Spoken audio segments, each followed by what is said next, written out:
समाचारों में आगे बढ़ते हैं। बिहार की सियासत में आरोप प्रत्यारोप का दौर लगातार तेज होता जा रहा है।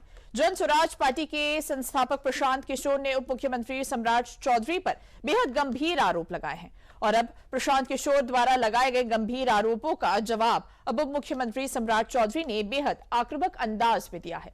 सम्राट चौधरी ने प्रशांत किशोर को नौसिखिया करार देते हुए कहा कि वे बिना जानकारी के सिर्फ सनसनी फैलाने की कोशिश कर रहे हैं। प्रशांत किशोर के आरोप पर क्या है और सम्राट चौधरी का पलटवार क्या है, दोनों सुन लीजिए।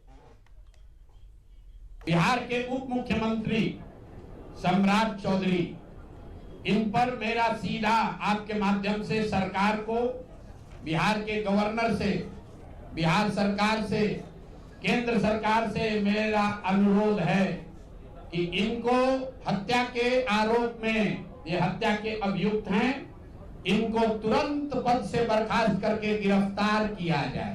तारापुर में 1995 में 7 लोगों की जो हत्या हुई और 7 मारे जाने वाले लोग कुशवाहा समाज के लोग थे। ये बिहार में जाति की राजनीति करने वालों के लिए सबक होना चाहिए। सम्राट चौधरी कहते हैं मैं कुशवाहा हूँ, ये नौसिखिया नेता है। मैं 1995 में हम लोगों को जेल में डाला। मेरे घर के अनाज में लालू प्रसाद के गुंडे या पुलिस ने पेशाब कर दिया। हमारे घर के कुआं में पेशाब कर दिया।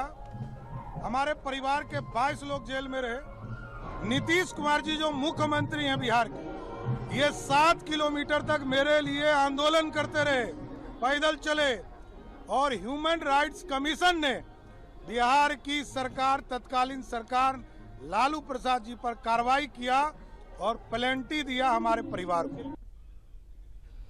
बिहार में छिड़ी ये सियासी रार यही नहीं थमी। जन स्वराज के संस्थापक प्रशांत किशोर आजकल नेता कम और खोजी पत्रकार की भूमिका ज्यादा अदा कर रहे हैं। प्रशांत किशोर रोज नए नए खुलासे कर रहे हैं। हालांकि एनडीए उनके सभी खुलासों को बेदम बता रही है। जन स्वराज पार्टी के संस्थापक प्रशांत किशोर ने बिहार सरकार में मंत्री अशोक चौधरी पर भी बड़ा हमला बोला है। उन्होंने कहा कि अशोक चौधरी की संपत्ति पर जो बात कही गई है उस पर वो कायम है। प्रशांत किशोर ने बिहार के मंत्री अशोक चौधरी पर जुबानी हमला बोला तो अशोक चौधरी की बेटी और लोजपा रामविलास सांसद शांभवी चौधरी ने पलटवार भी किया।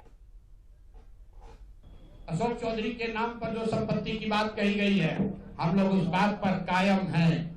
200 करोड़ की संपत्ति इन्होंने अर्जित की है।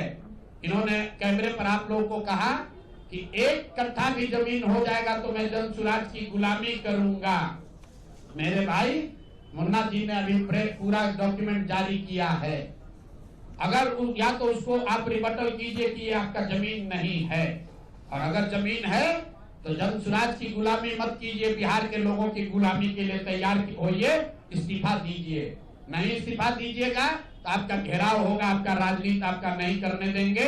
हम लोग राज्यपाल, मुख्यमंत्री नहीं सुन रहे हैं तो हम लोग राज्यपाल महोदय के पास जाएंगे, कोर्ट में जाएंगे, इनके खिलाफ कार्रवाई होनी चाहिए। स्पेशली जब चुनाव आता है तब आरोप और प्रत्यारोप हर समय हर किसी पे लगते रहते हैं। ये कोई नई बात नहीं है। इसको लोग एज अ टूल यूज करते हैं मीडिया में अपना रेलेवेंस बनाए रखने के लिए। ऐसे में हमने जो आरोप वो लगाए हैं उस पे हम, मेरे पिताजी और मेरी मदर इन लॉ, ये सब लोग पहले भी इस पे जवाब अपना अपना पक्ष इस पे रख चुके हैं। लेकिन वो बार बार जिस तरीके से आरोप लगा रहे हैं, हम फिर कह रहे हैं कि सारे आरोपों का कोई आधार नहीं है।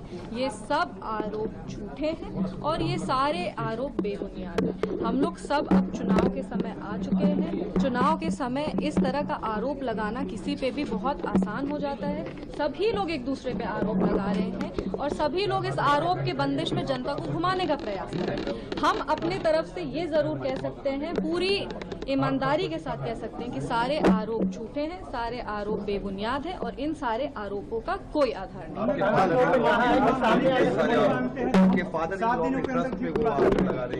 देखिए, उन्होंने आज अपने प्रेस कॉन्फ्रेंस में एक पर्सनल अटैक भी किया है।